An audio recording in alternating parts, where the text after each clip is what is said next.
Assalamu alaikum. Welcome back to my YouTube channel. Today our topic is biological organization. Basically lecture number 2 है from Campbell Biology.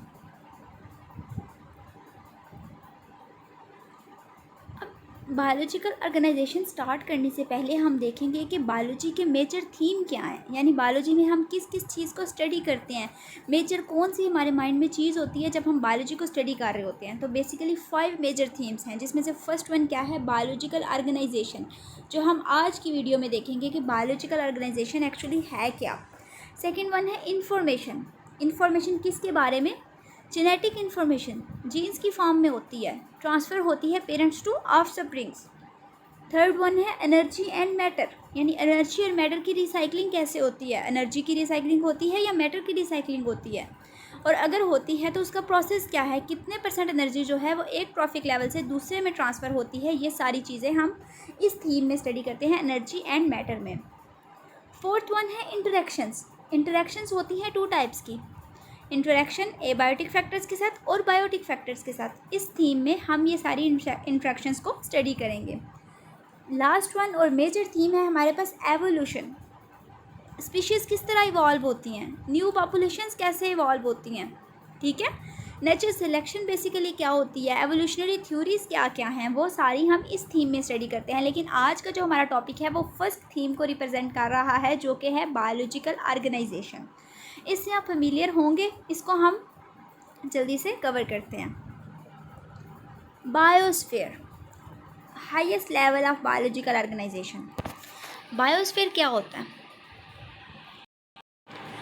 Biosphere अर्थ का वो हिस्सा है जहाँ पे लाइफ एग्जिस्ट करती है। ये कोई वाटर बॉडी हो सकती है, ये कोई फॉरेस्ट हो सकता है, यानी अर्थ का वो हिस्सा जहाँ पे लाइफ एग्जिस्ट करती है। और इसको स्पेस से भी देखा जा सकता है, जैसे यहाँ पे देखें ना, ये अर्थ अगर आपको स्पेस से नज़र आती है तो यहाँ पे आपको ग्रीन कलर फॉरेस्ट को रिप्रेजेंट कर रहा है, ब्लू कलर जो है वो वाटर को रिप्रेजेंट कर रहा है। तो बायोस्फीयर क्या है, ज़मीन का वो हिस्सा जहाँ पे ज़िंदगी मौजूद है। बायोस्फीयर से अगर हम लोएस्ट लेवल पे आएँ तो वो है इकोसिस्टम। इको का क्या वर्ड हम यूज़ करते हैं इन्वायरमेंट के लिए। सिस्टम क्या होता है, इंटीग्रेटेड यूनिट, ठीक है। इन्वायरमेंट में 2 कंपोनेंट्स आते हैं, बायोटिक एंड ए बायोटिक। अब इकोसिस्टम क्या है कि जहाँ पे बायोटिक और ए बायोटिक कंपोनेंट्स एक सिस्टम की तरह काम करते हैं, एक इंटीग्रेटेड यूनिट हैं, दोनों एक दूसरे पे डिपेंडेंट हैं, ठीक है। अब अगर हम इकोसिस्टम से नीचे लेवल पे आते हैं तो हमारे पास आता है कम्युनिटी। कम्युनिटी क्या होता है, एक से ज़्यादा पॉपुलेशंस एग्जिस्ट कर रही हैं, जैसे देखें अपने इर्द गिर्द देखें, ह्यूमन भी हैं, ठीक है, डॉग्स भी हैं, माइक्रो ऑर्गेनिज़म्स भी हैं, ए बायोटिक फैक्टर्स भी मौजूद हैं। जब हम ए बायोटिक फैक्टर्स की बात करते हैं तो वो हम ले जाते हैं इकोसिस्टम में। अभी हम सिर्फ बात करें कम्युनिटी की, तो कम्युनिटी में जितनी भी लिविंग पॉपुलेशंस हमारे इर्द गिर्द मौजूद हैं एट द सेम टाइम, तो वो किस में आती हैं, कम्युनिटी में। अगर हम कम्युनिटी को डिवाइड करते हैं स्मॉलेस्ट लेवल में तो नेक्स्ट है पॉपुलेशन। पॉपुलेशन क्या होती हैं, एक ही तरह के मेंबर्स, यानी जैसे ह्यूमन पॉपुलेशन एक स्पेसिफिक एरिया पे रह रही है, ठीक है, तो वो एक पॉपुलेशन है। डॉग्स की एक पॉपुलेशन है, बर्ड्स की अगर फॉर एग्जांपल चिड़िया है तो स्पैरो है, उनकी एक पॉपुलेशन है, ठीक हो गया। उसके बाद है ऑर्गेनिज्म, स्पीशीज़। अच्छा, अब ये कौन सा लेवल है, वो मेंबर्स जो आपस में इंटरब्रीड कर सकते हैं वो एक स्पीशी बनाते हैं, ठीक है। स्पीशीज़ क्या हैं कि और वो ऑर्गेनिज़म्स जो आपस में इंटरब्रीड कर सकते हैं।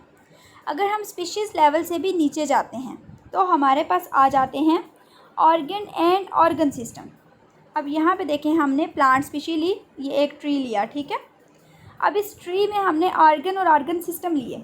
अब ये देखें, ये लीफ है, ठीक है, लीफ एक ऑर्गन है, रूट एक ऑर्गन है, स्टेम में एक ऑर्गन है, ठीक है। ऑर्गन्स जो हैं वो मिल के काम करते हैं और ऑर्गन सिस्टम्स बनाते हैं।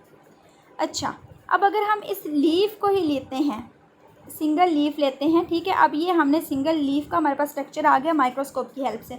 इसमें आपको 2 तरह के स्ट्रक्चर्स नज़र आ रहे हैं। एक ये देखें हनी कॉम लाइक है, ठीक है, ये वो एरिया है जहाँ पे कह लें क्लोरोप्लास्ट होता है, क्लोरोफिल होता है, और यहीं पे फोटोसिंथेसिस होती है। ये लीफ का कह लें, इसको जूम किया है हमने लीफ को। अब एक ये स्ट्रक्चर आपको नज़र आ रहा है, ये लीफ की बाहर वाली सरफेस है जो हमें नज़र आ रही होती है। अब टिश्यूज़ क्या होते हैं? टिश्यूज़ होते हैं कि ऐसे सेल्स जो सेम फंक्शन परफॉर्म करते हैं, ठीक है। अब टिश्यूज़ को अगर हम देखें, टिश्यूज़ कैसे बनते हैं, तो टिश्यू बनते हैं सेल से, ठीक हो गया। ये हमने एक सेल, इस लीफ से हमने सिर्फ एक सेल ले लिया, 40 माइक्रोमीटर का एक सेल होता है, ठीक है। अब एक सेल में ये आपको ढेरों क्लोरोप्लास्ट नज़र आ रहे हैं। अब सेल क्या है? ये बेसिक स्ट्रक्चरल और फंक्शनल यूनिट है लाइफ का। अच्छा, अब अगर हम सेल से भी छोटे लेवल पे जाते हैं तो हमारे पास ऑर्गेनेली है। हमने कहा सेल में आपको ये क्लोरोप्लास्ट नज़र आ रहा है, ये अब हमने सेल से निकाल लिया क्लोरोप्लास्ट, ठीक है। ये आपको एक ऑर्गेनेली नज़र आ रहा है जो एक स्पेसिफिक फंक्शन परफॉर्म करता है। अगर हम इस ऑर्गेनेली के स्ट्रक्चर को भी जूम करते हैं तो ये बना होता है मॉलिक्यूल से। अब ये आ गया हमारे पास क्लोरोप्लास्ट का एक मॉलिक्यूल जो कि है क्लोरोफिल। तो मॉलिक्यूल बने होते हैं एटम से। एटम आपको पता है बने होते हैं सब एटॉमिक पार्टिकल से, जैसे इलेक्ट्रॉन है, प्रोटॉन है, न्यूट्रॉन है। तो ये थे बायोलॉजिकल ऑर्गेनाइजेशन के लेवल्स। अब हम 3 मेजर जो हमारे पास इसके कंक्लूडेड रिजल्ट्स हैं वो उन पे हम बात करते हैं। फर्स्ट वन है इमर्जेंट प्रॉपर्टीज़। इमर्जेंस क्या होता है? किसी चीज़ का ज़ाहिर होना। तो इमर्जेंट प्रॉपर्टीज़। अब ज़रा आप मॉलिक्यूल से ऊपर की तरफ जाएं। मॉलिक्यूल से ऊपर हमारे पास क्या था? ऑर्गेनेली। ऑर्गेनेली से ऊपर क्या था? सेल। यानी जैसे ही हम मॉलिक्यूल से ऑर्गेनेली की तरफ मूव करते हैं हमें नई प्रॉपर्टीज़ मिलती हैं। जैसे देखें क्लोरोफिल जो है, ठीक है, उसका काम क्या होता है? फोटोसिंथेसिस में रोल है ना उसका। लेकिन जब तक उसकी एक प्रॉपर ऑर्गेनाइजेशन नहीं होगी, देखिए फोटोसिंथेसिस के लिए क्या क्या चाहिए हमारे पास। हमें चाहिए फोटोसिंथेसिस के लिए क्लोरोप्लास्ट चाहिए, ठीक है, क्लोरोफिल चाहिए ना, और बाकी जितने भी कंपोनेंट्स हैं अगर हम उनको एक ट्यूब में ऐड कर देंगे और कहेंगे फोटोसिंथेसिस हो जाए, तो क्या फोटोसिंथेसिस होगी? नहीं। हालांकि होती तो फोटोसिंथेसिस में मेजर रोल तो इनका ही है ना, लेकिन फोटोसिंथेसिस नहीं होगी। ऐसा क्यों है?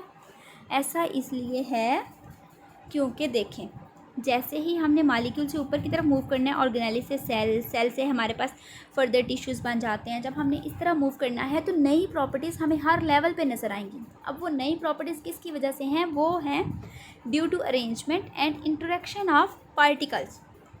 अब देखें, सारे मॉलिक्यूल्स मिलके क्या बना रहे हैं? ऑर्गेनेली। अब वो मॉलिक्यूल्स किसी स्पेसिफिक तरीके से अरेंज होंगे तो ऑर्गेनेली बनेगा ना, या वैसे ही बन जाएगा जिस तरह मर्ज़ी वो जुड़ जाए? वैसे नहीं बनेगा। ऑर्गेनेली तब बनेगा जब मॉलिक्यूल एक पर्टिकुलर टाइप से अरेंज होंगे, ठीक है, और उनके दरमियान स्पेसिफिक टाइप की इंटरेक्शंस होंगी। अब ऑर्गेनेली से सेल भी तब बनेगा जब एक स्पेसिफिक अरेंजमेंट और इंटरेक्शंस मौजूद हैं। सो ये जो इमर्जेंट प्रॉपर्टीज़ हैं ये यूनिक नहीं है। फॉर एग्ज़ाम्पल हम नॉन लिविंग चीज़ों की एक एग्जांपल लेते हैं। देखें, हमारे पास पैडल भी है, हमारे पास साइकिल के चलाने के लिए जितनी चीज़ें चाहिए वो हमारे पास मौजूद है एक बॉक्स में। तो क्या वो हमें एक जगह से दूसरी जगह ले जाएगा? नहीं, वो तब तक नहीं लेके जाएगा जब तक हम उसको स्पेसिफिक पोजीशन में अरेंज नहीं करेंगे। और same is in the case with the living things. इसके लिए हम एक वर्ड यूज़ करते हैं, सिस्टम बायोलॉजी। और बायोलॉजिस्ट क्या यूज़ करते हैं? एक अप्रोच है रिडक्शनिज़म। रिडक्शनिज़म क्या है? जैसे हमने किधर से स्टार्ट किया था? बायोस्फीयर से, और हम कहाँ पे आए? मॉलिक्यूल से। ये अप्रोच क्या है? रिडक्शनिज़म है, यानी हाईएस्ट लेवल से लोएस्ट लेवल की तरफ मूव करना। क्योंकि हमें हाईएस्ट लेवल पे चीज़ें इतनी क्लियर नहीं थी। हाईएस्ट लेवल पे हमें क्लोरोफिल का स्ट्रक्चर जो है वो माइन्यूट लेवल पे आके देखना है। हाईएस्ट लेवल पे हमारे पास वो मौजूद नहीं है, ठीक है। यहाँ पे हम जैसे देखें, सिंगल लीफ सेल है, उसको हम इस अप्रोच से स्टडी कर सकते हैं। फ्रॉग कॉलोनी है, यानी ये सारे जितने भी कम्प्लेक्स स्ट्रक्चर्स हैं उनको साइंटिस्ट लोएस्ट लेवल पे ला के स्टडी करते हैं। इसके अलावा ये भी स्टडी किया जा सकता है कि एक ड्रग किस तरह ब्लड प्रेशर को लोअर करती है, बॉडी ऑर्गन्स पे वो कैसे इफ़ेक्ट करती है। और अगर हम इसको हाईएस्ट लेवल पे लेके जाएँ तो देखें कि जैसे कार्बन डाइऑक्साइड है वो किस तरह बायोस्फीयर पे इफ़ेक्ट कर रही है। सिस्टम बायोलॉजी की हेल्प से हम इन सारी चीज़ों को स्टडी कर सकते हैं।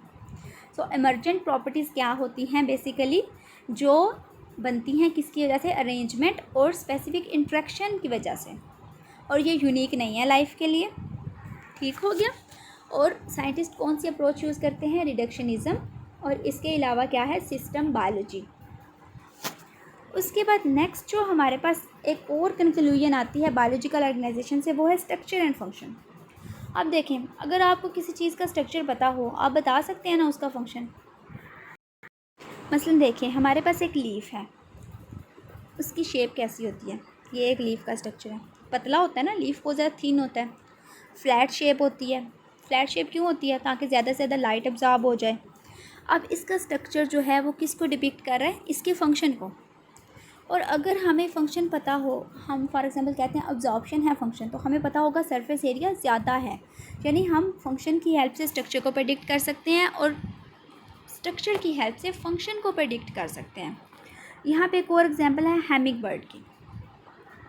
हैमिंग बर्ड जो है ना, वो अपने विंग्स को रोटेट कर सकता है अपने शोल्डर पे।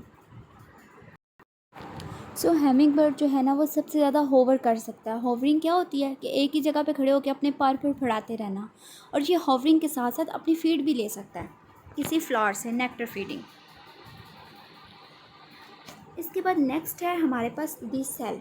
सेल मैंने आपको बताया क्या होता है, basic structural and functional unit.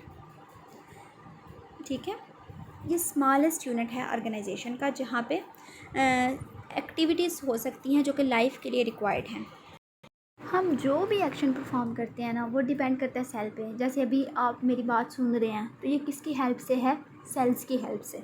अगर सेल्स ठीक काम ना करें तो ऑर्गेनिज्म जो है वो ठीक काम नहीं कर सकता। अब सेल्स के गिर्द क्या होता है कि एक मेम्ब्रेन होती है जो अलाउ करती है movement of material, selectively permeable होती है। ये हम डिटेल में दोबारा देखेंगे। सेल होते हैं दो तरह के, प्रोकैरियोटिक, यूकैरियोटिक। प्रोकैरियोटिक आपको पता है जिनमें ट्रू न्यूक्लियस नहीं होता, बैक्टीरिया एंड आर्किया।